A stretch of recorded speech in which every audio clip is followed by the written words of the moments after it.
Today marks the third week since Europe got its Disney Plus launch. While we didn't get onward on it yet, that is if you don't consider something like VPNs, we still got pretty much everything else. So the time has come for me, Luke Ripa, your favorite Italian filmmaker on YouTube, to go out of my way and judge the service. Now, at full disclosure, this is the first video I do with a teleprompter.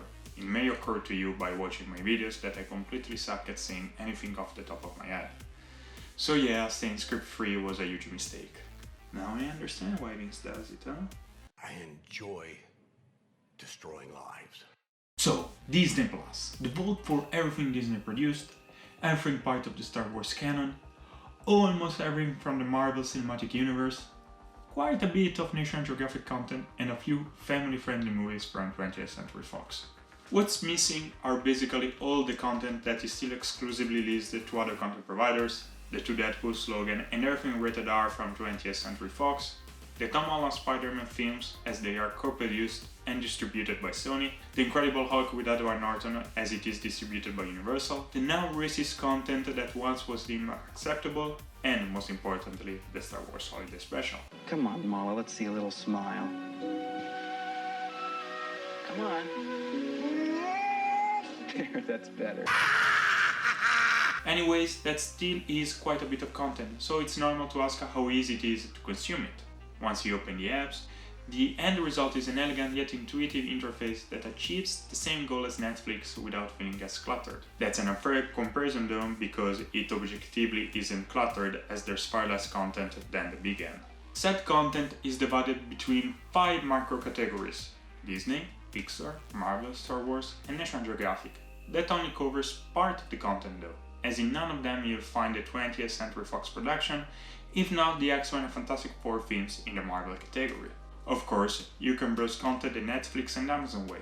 In the menu you have 3 buttons: Original, Movies and Series, so if you prefer looking for stuff this way you can. In addition to that, you have the ability to create a backlog with the watchlist function.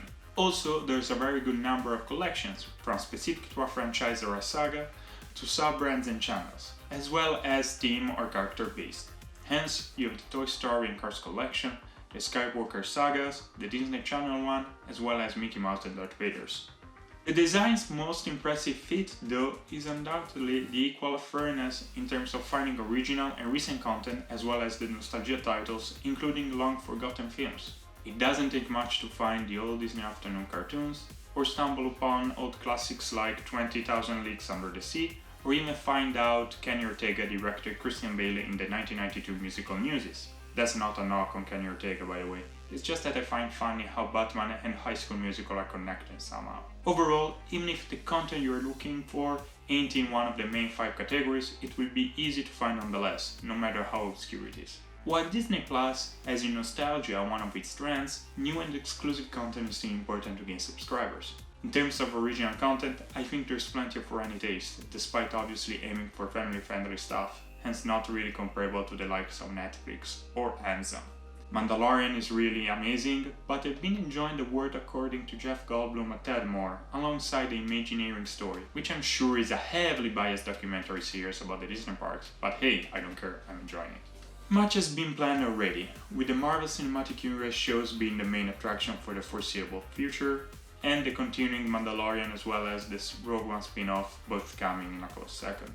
In addition to that, Disney just announced that Kenneth Branagh directed blockbuster Artemis Fowl will release directly on Disney Plus because of the current coronavirus situation. There's no word yet if the movie will also release here in Europe, but seems very likely as, differently from Onward, it's completely skipping a theatrical release. Of course, that doesn't mean Disney blockbusters will release on the platform from now on, but given how poorly the movie was tracking, it just makes sense to have this film directly on here, and maybe it will enjoy a better popularity as it will be heavily featured on the main page of the service.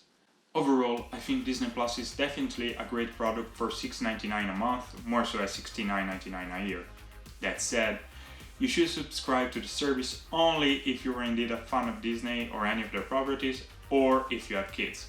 Otherwise, you're probably better off with Netflix or Amazon, as you wouldn't know what to do with these. That's pretty much it for today. If you liked the video, be sure to leave a subscribe. My name is Luke Ripa, and I'll see you next time.